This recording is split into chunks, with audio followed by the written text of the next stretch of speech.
नमस्कार, मैं रितेश राय स्त्री विथ रितेश में आप लोगों का स्वागत करता हूं। आज का जो हमारा टॉपिक है वह है सर्वनाम। जैसे कि इसके पिछले वीडियो में हम लोग संज्ञा और संज्ञा के प्रकार पढ़ चुके हैं, तो हमारा नेक्स्ट टॉपिक आप लोगों के सामने आया है सर्वनाम। यानी कि ये चैप्टर 2 भी कह सकते हैं, ठीक है, अध्याय 2 भी कह सकते हैं। देखिए, सबसे पहले समझिए सर्वनाम होता क्या है। यहाँ पे परिभाषा देखिए लिखा हुआ है, संज्ञा के स्थान पर प्रयोग होने वाले शब्द को आगे डैश डैश है, इसका मतलब सर्वनाम कहते हैं। यानी कि ऐसे शब्द जो कि संज्ञा के स्थान पर प्रयोग हो उसे क्या कहते हैं, सर्वनाम कहते हैं। आप कहेंगे सर ये क्या होता है, समझ में नहीं आया।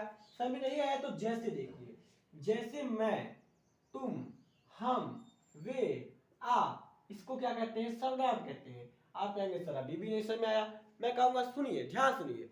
जैसे कि अगर मैं आपको बोलूं कि मेरा नाम रितेश है, तो ठीक है, रितेश आप लोगों को पढ़ा रहा है। ठीक है, मैं क्या बोला, रितेश आप लोगों को पढ़ा रहा है। या फिर बोलूं रितेश आपको पढ़ाता है। ठीक है, मैं क्या बोला, रितेश आपको पढ़ाता है। तो रितेश यहाँ पे एक नाम है। अब मैं बोला था कि नाम विशेष को, किसी के नाम को क्या कहते हैं, संज्ञा कहते हैं। तो मेरा नाम है, मेरा नाम क्या है, रितेश। तो मेरा नाम रितेश है, तो मैं एक संज्ञा हूं। ठीक है, तो आप लोग के पास एक सेंटेंस है, आप लोग के पास एक वाक्य है कि रितेश आपको पढ़ाता है। ठीक है, और रितेश की जगह पे, रितेश के जगह पे यदि मैं बोल दूं कि मैं आप लोगों को पढ़ाता हूं, रितेश की जगह पे मैं क्या बोल दिया, मैं आप लोगों को पढ़ाता हूं। ठीक है, तो क्या हो गया, कोई संज्ञा के स्थान में प्रयोग होने वाले शब्द। तो संज्ञा यानी कि रितेश के स्थान पर प्रयोग कौन सा शब्द हो गया, मैं। तो मैं क्या हो गया, मैं शब्द क्या हो गया, मैं शब्द हो गया सर्वनाम। समझ में आया। जैसे कि मान लीजिए आपका नाम है सोहन, मैं बोल दूं सोहन मुझसे पढ़ता है। क्या मैं बोलूं, मैं बोलूं सोहन मुझसे पढ़ता है। ठीक है, और उसी सोहन, तो आपका नाम हो गया सोहन। तो सोहन आपका नाम है, इसलिए आप एक व्यक्तिवाचक संज्ञा हुए। ठीक है, सोहन आपका नाम है, तो आप एक व्यक्तिवाचक संज्ञा हुए।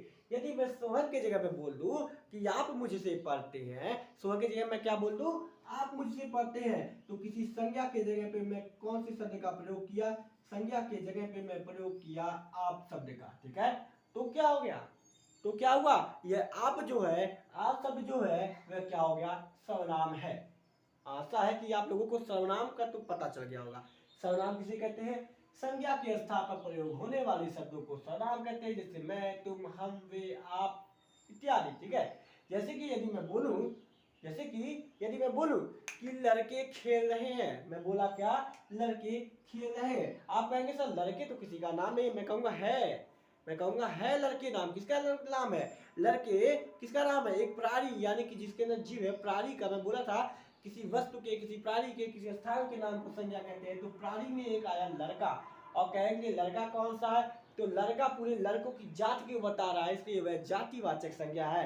यदि आपको ना पता हो तो आप लोग पीछे वाला वीडियो देखिए, पीछे वाले वीडियो में सब क्लियर कर दिया गया है। ठीक है, यदि आप वीडियो नहीं देखे हैं तो वीडियो देखिए, उसमें आपको पता चल जाएगा लड़का कौन सा जात है, कुर्सी कौन सा, कुर्सी कौन सा संज्ञा, लड़का कौन सा संज्ञा है, आप लोग को ये सब पता चल जाएगा। ठीक है, तो यहाँ हम संज्ञा की बात कर नहीं रहे हैं, तो हम लोग बोल दिए कि लड़के खेल रहे हैं, लड़के खेल रहे हैं। ठीक है, और लड़के जगह पर मैं बोल दूं वे सब खेल रहे हैं, लड़के की जगह पर मैं क्या बोलूं, लड़के यहाँ पे बोला, लड़के एक संज्ञा है, आप लोग को पता है। और लड़के की जगह पर मैं बोल दूं वे खेल रहे हैं, लड़के की जगह पर मैं क्या बोला कि वे खेल रहे हैं, तो वे क्या हो गया, वे हमारा सर्वनाम हो गया। ठीक है, यानी कि संज्ञा के स्थान में जो शब्द को प्रयोग करते हैं उसको हम लोग सर्वनाम कहते हैं। अब आइए सर्वनाम के प्रकार के बारे में बात कर लेते हैं, सर्वनाम के भेद के बारे में बात कर लेते हैं। ठीक है, अब देखिए सर्वनाम के भेद के बारे में यदि हम लोग बात करते हैं तो कई प्रकार से क्वेश्चन हमारे पास आता है। ठीक है, जैसे कि हम लोग संज्ञा पा लिए थे, तो संज्ञा तो आप लोग आराम से जाने की संज्ञा के 5 प्रकार होते हैं। तो लेकिन यहाँ पे सर्वनाम की यदि बात करेंगे तो सर्वनाम की बस ऐसे नहीं कह सकते कि हाँ सर्वनाम के 6 प्रकार होते हैं, या सर्वनाम के 3 प्रकार हो सकते हैं, या सर्वनाम के 2 प्रकार हो सकते हैं। ऐसे हम लोग नहीं कह सकते हैं। क्यों नहीं कह सकते हैं, देखिए जैसे कि हमारा एक शरीर है, ठीक है, हम कह रहे कि हमारे शरीर में जो हाथ है उसका कितना प्रकार है। हम कहेंगे सर हमारे शरीर में ये हाथ है, और हमारे शरीर में जो हाथ है, हमारे हाथ के 2 प्रकार है, एक दाहिना हाथ, एक बायां हाथ, यही कहेंगे।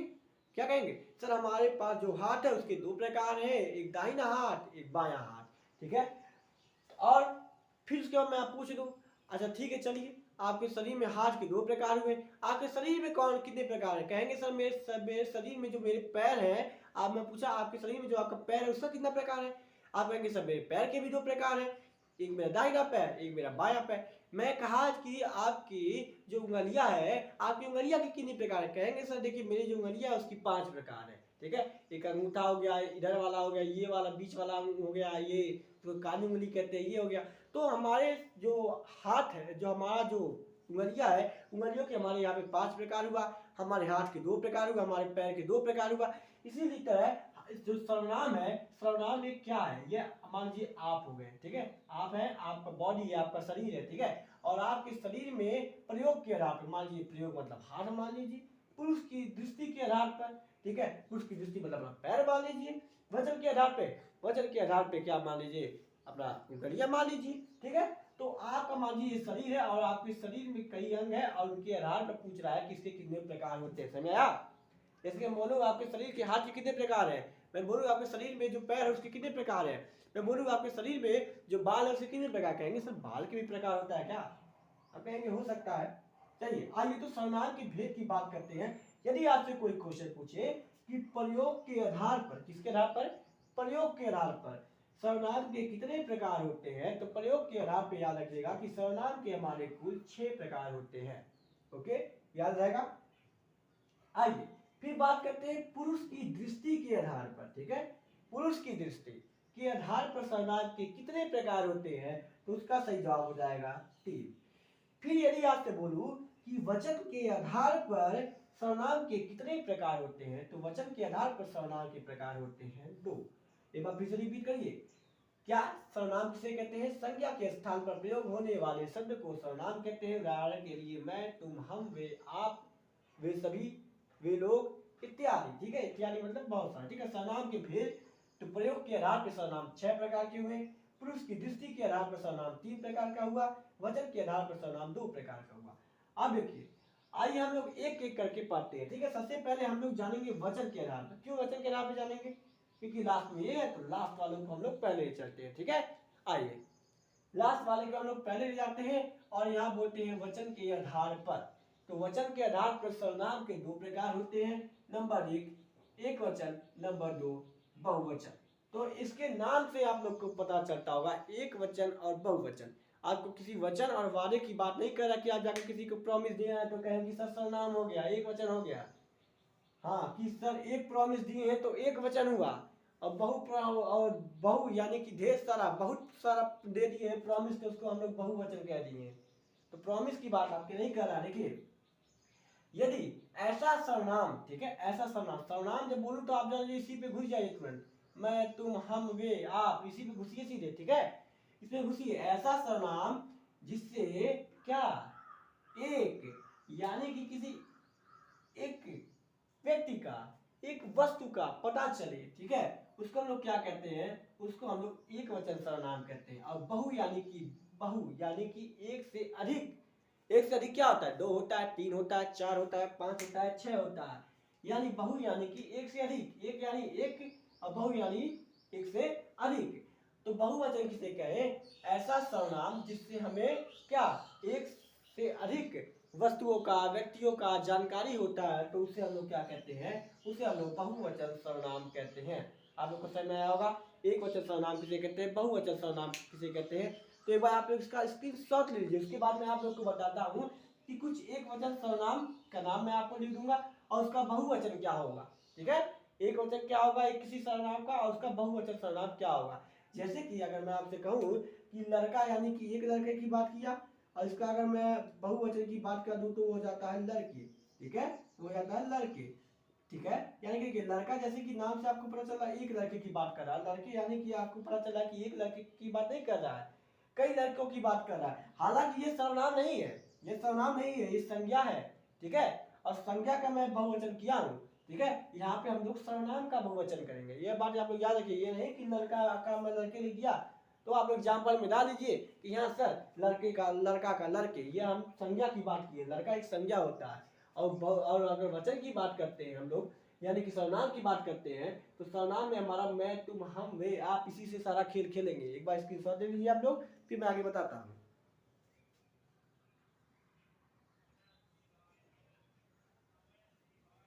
आइए देखते हैं सामने। सामने देखते हैं सर्वनाम में जो वचन के आधार पे सर्वनाम का प्रकार था, उसमें हम लोग दो देखे। पहला एक वचन, दूसरा बहुवचन। एक वचन यानी एक की बात करें, बहुवचन यानी कि कई की बात करें। ठीक है, तो एक वचन में सबसे पहला जो हमारा यहाँ पे जितना लिखा है वो सब सर्वनाम, इधर वाला भी सर्वनाम लिखा होगा, इधर वाला भी सर्वनाम लिखा है। यदि आपको सर्वनाम में सर्वनाम में यदि जो आपने लिखे हैं जैसे जैसे में लिखना है तो इन सब का आप लोग नाम लिख सकते हैं। ठीक है, देखिए ध्यान सुनिए। यदि आपके पास कोई सर्वनाम है मैं, ठीक है, मैं खुद की बात नहीं कर रहा हूं, मैं एक सर्वनाम की बात कर रहा हूं मैं। ठीक है, एक सर्वनाम है मैं जो संज्ञा के स्थान पर प्रयोग होता है। ठीक है, और मैं का यदि हम लोग बहुवचन पूछे तो मैं को आप बहुवचन हो जाता है हम। जैसे कि जैसे एग्जाम्पल से समझ में नहीं आया, मैं का बहुवचन हम हो जाता है कैसे? जैसे कि देखो, यदि मैं आपके पास एक टीचर हूं, यानी एक टीचर यानी एक की बात किया तो एक वचन में आया। ठीक है, और तो मैं क्या कहूंगा, मैं तुम लोगों को पढ़ाता हूँ। ठीक है, मैं ही बोलूंगा कि मैं तुम लोगों को पढ़ाता हूँ। अब मान लीजिए मैं यहाँ पे अभी एक टीचर हूँ, आप लोग सपोर्ट करिए, कई टीचर आ जाएंगे, और कई टीचर जब आपके पास यहाँ आ जाएंगे तो मैं क्या बोलूंगा कि मैं आप लोग को पढ़ाता हूँ नहीं, उस समय बोलेंगे कि क्या, उस समय बोलेंगे कि हम आपको पढ़ाते हैं। यदि कई टीचर आके यहाँ पे खड़े जाए तो हम लोग क्या बोलेंगे कि हम आपको पढ़ाते हैं। तो देखिए किस तरह मैं अकेला था और जब ज्यादा टीचर हो गया, एक टीचर था तो मैं, जब अधिक टीचर हो गया तो हम आ गया, तो इसको क्या कहें, बहुवचन कहें। ठीक है, समझ में आया? अब तुम का बहुवचन होता है आप। सर कैसे, इसको भी उदाहरण समझाइए। उदाहरण समझाता हूं। देखिए, यदि मान लीजिए मेरे पास कोई एक पर्सनली लड़का बैठ के पढ़ रहा है, ठीक है, तो मैं क्या कहूंगा कि तुम मुझसे पढ़ते हो। ठीक है, मैं क्या बोलूंगा, तुम मुझसे पढ़ते हो। यहीं पे आके ज्यादा लड़के बैठ जाए तो मैं क्या कहूंगा, बोलूंगा क्या कि तुम मुझसे पढ़ते हो। उसमें से बोलेंगे सर कौन पढ़ता है आपसे, हम लोग नहीं पढ़ते हैं क्या? तो हम क्या बोलेंगे, तुम मुझसे पढ़ते हो, उस समय नहीं बोल सकता, उस समय मैं बोलूंगा कि आप मुझसे पढ़ते हैं। ठीक है, क्या बोलूंगा, आप मुझसे पढ़ते हैं। तो हमारा क्या हो जाएगा, इसलिए तुम का बहुवचन क्या हो जाएगा, आप। यहाँ पे यदि हम बोले वह, तो वह का बहुवचन हो जाता है वे, वह का बहुवचन क्या हो जाता है, वे हो जाता है। कैसे हो जाता है सर, इसको उदाहरण समझाइए। तो देखिए उदाहरण से यह इस तरह से समझ सकते हैं, जैसे कि मान लीजिए वहां पे कोई लड़का खड़ा है, मैं बोला क्या देख रहे हो, वह लड़का बड़ा बदतमीज है। मैं क्या बोला, देख रहे हो वह लड़का बड़ा बदतमीज है। लेकिन मान लीजिए वहां पे ढेर सारे बच्चे खड़े हो, ठीक है, अब तब मैं क्या बोलूंगा कि वह लड़का बदतमीज है, नहीं, तब मैं बोलूंगा कि वह लड़के बड़े बदतमीज है। ठीक है, तो वह का बहुवचन सीधे क्या हो गया, वे हो गया। ठीक है, यह का बहुवचन होता है ये, इसको उदाहरण समझाना पड़ेगा क्या, यह का बहुवचन क्या होता है ये। और यहाँ पे देखिए ये दोनों को ध्यान से बात देखिएगा। ठीक है, आलू तो कहेंगे पहले सर ये बताइए ये क्या सर्वनाम है, मैं कहूँगा हाँ ये सर्वनाम है। ठीक है, कोई, किसी, ठीक है, ये भी सर्वनाम है। कैसे सर्वनाम है सर, ये किस संज्ञा के स्थान पे प्रयोग होते हैं सर, सोचिए जरा, ये किस संज्ञा के स्थान पे प्रयोग होते हैं, कोई और किसी। ठीक है, आप सोचिए सोचिए, यदि आपका दिमाग नहीं काम करता तो मैं बताऊंगा। ठीक है, एक बार समझिए, जब ऐसा कोई आपके पास आए जो अनजाने में तीर चलाए, अनजाने में तीर चलाए का क्या मतलब है, जैसे कि मैं बोल दूं कोई यहाँ पे आया है, कोई मुझसे पढ़ रहा है, मैं अनजाने में तीर मार रहा हूँ, पता नहीं आप लोग मुझसे पढ़ रहे हैं या नहीं पढ़ रहे हैं, लेकिन मैं अनजाने में तीर मार रहा हूँ, कोई मुझसे पढ़ रहा है। ठीक है, यदि मुझसे एक लोग पढ़ रहा होगा तो कोई हो गया, और जब ज्यादा लोग मुझसे पढ़ रहे होंगे तो मैं बोलूंगा कोई कोई मुझसे पढ़ रहा है क्या। ठीक है, तो जान लीजिए जब ऐसे जो अनजाने में तीर मारने वाले शब्द आते हैं, कोई हो गया, किसी, मैं बोल दूं किसी के पास पेन है क्या। ठीक है, अनजाने में तीर मार रहा हूँ, किसी के पास पेन है क्या। ठीक है, तो देखिए ऐसे शब्द जो आते हैं जिसमें मैं अचानक तीर मार दे रहा हूँ, जैसे कि कोई मुझसे पढ़ता है क्या। ठीक है, या फिर मैं कहूँ कोई मुझसे कोचिंग पढ़ना चाहता है क्या। ठीक है, और या फिर मैं बोलूँ किसी के पास पेन है क्या, किसी के पास पेंसिल है क्या। तो अनजाने में जो तीर मारने वाला शब्द होता है, इसका बहुवचन हम लोग बनाते हैं तो शब्दों को हम लोग दोबारा रिपीट कर देते हैं। ठीक है, जैसे कोई का हो जाता है कोई कोई, किसी का हो जाता है किसी किसी। ठीक है, ठीक है, जैसे किसी किसी, अब मैं बोलूं किसी किसी को पढ़ने चाहिए। ठीक है, तो वह क्या हो गया, एक बहुवचन हो गया। ठीक है, तो आप लोग को समझ में आया होगा, ये बहुवचन के कुछ उदाहरण थे और उनका मैं एक वचन लिखा था और यहाँ पे हम लोग उसका बहुवचन भी लिख दिए। आप लोग इसको एक कॉपी में लिख लीजिएगा ध्यान से, इसी के साथ मिलेंगे हम लोग अगली क्लास में, और अगली क्लास में हम लोग ठीक है वचन के अन्य प्रकार भी देखेंगे।